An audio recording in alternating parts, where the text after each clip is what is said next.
The belief that becomes truth for me is that which allows me the best use of my strength, the best means of putting my virtues into action. André Gide. It is the mind that maketh good of ill, that maketh wretch of happy, rich or poor. Edmund Spencer. We are what we think. All that we are arises with our thoughts. With our thoughts we make our world. The Buddha.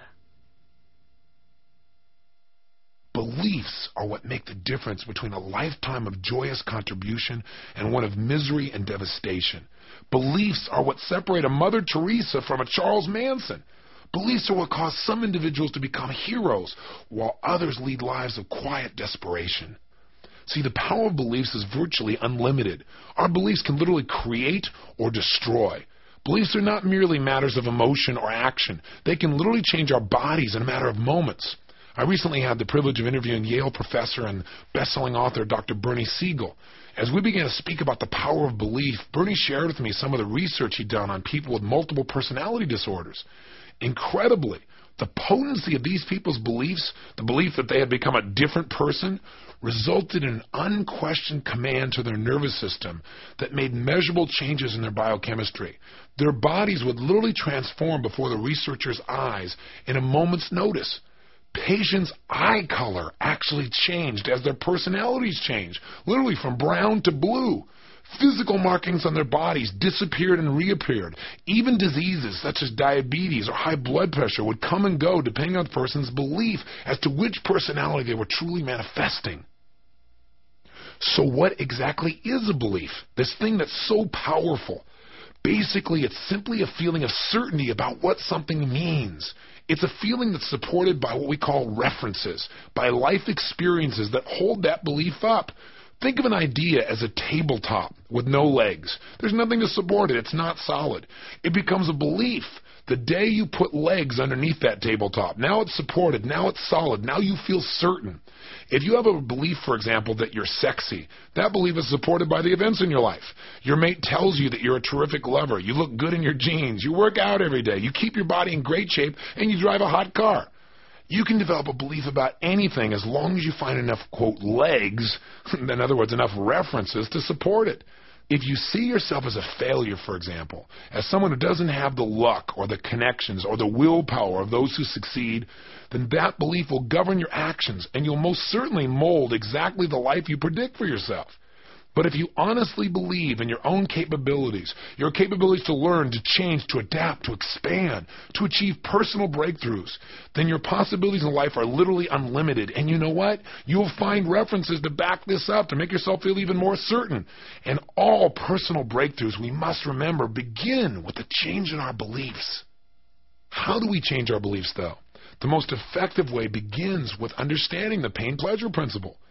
Get your brain to associate enough massive pain to your old belief, and I promise you it'll change in a heartbeat. You've got to feel deep in your gut that not only has this belief cost you pain in the past, but it's costing you pain in the present, and ultimately it can take away everything you desire from your future. Then you need to associate tremendous pleasure to the idea of adopting a new, empowering belief. Another important element in changing a disempowering belief is to create doubt. See, if you're really honest with yourself, aren't there some beliefs that you used to defend heart and soul years ago that today you'd almost be embarrassed to admit you even had? What happened to those beliefs? Something caused you to begin to doubt them. Maybe you had a new experience. Maybe something that ran counter to the experience that had propped up that old belief. Maybe, for example, you met some Russians and found out they were people just like you. They weren't part of some evil empire. Or maybe you discovered that if you relaxed and you really let yourself enjoy it, you really could look pretty good on the dance floor. In any case, something happened that planted a seed of doubt in your old limiting belief. Your mind began to re-examine or question your belief. And that's the key to beginning to break up your old limiting beliefs. If you question anything enough, eventually you'll begin to doubt it. This is a tremendously effective strategy for shedding disempowering beliefs. I mean, haven't you done this with yourself? Aren't there areas in your life where you've doubted yourself? How did you do it? You asked yourself lousy questions like, well, what if I screw up? What if I don't follow through? What if I forget what I'm supposed to do? And as you ask these questions, you begin to doubt yourself. Why not use this force for good and use it to destroy the limiting beliefs in your life? And as you question an old belief, begin to build up evidence to support your new beliefs, one that will empower you. Give it legs. If you build up a belief enough, it'll become something even stronger. It becomes a conviction. A conviction now is a belief that is reinforced by even more powerful references. It's an irresistible force for change. For example, let's say you've decided never to eat meat again. To strengthen your resolve, talk to people who've chosen a vegetarian or vegan lifestyle. What reasons prompted them to change their diet? And what have been the consequences on their health and other areas of their life? What benefits have they received? In addition, begin to study the physiological impact that animal protein has upon our bodies. The more references you develop, the more emotional these references are, the stronger your conviction will become. It becomes a conviction if you decide to go to a slaughterhouse and watch what's being destroyed in front of your very eyes and what you're going to eat. I can promise you then it'll go from a belief that you shouldn't do this into a conviction that says, I couldn't consume this ever again. Third, find a triggering event that will push you over the edge and make it a conviction. Or else create one of your own, just as I've described. For example, if you want to develop a conviction never to abuse drugs, make the painful consequences of drug abuse real to yourself.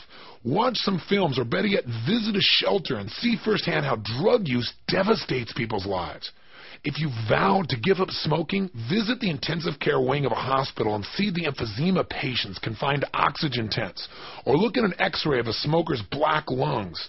These kinds of experiences have the power to push you over the edge and establish true conviction. Finally, take action. Each action you take strengthens your commitment and raises the level of your emotional intensity and conviction. So begin today to develop a habit of focusing on the consequences of your beliefs. This, more than anything else, began to change my life. Become conscious. Wake up to their impact. Are they strengthening your foundation by moving you to action in the direction you desire, or are they holding you back? Right now, take 5 minutes on a piece of paper and brainstorm every belief you can think of that empowers you.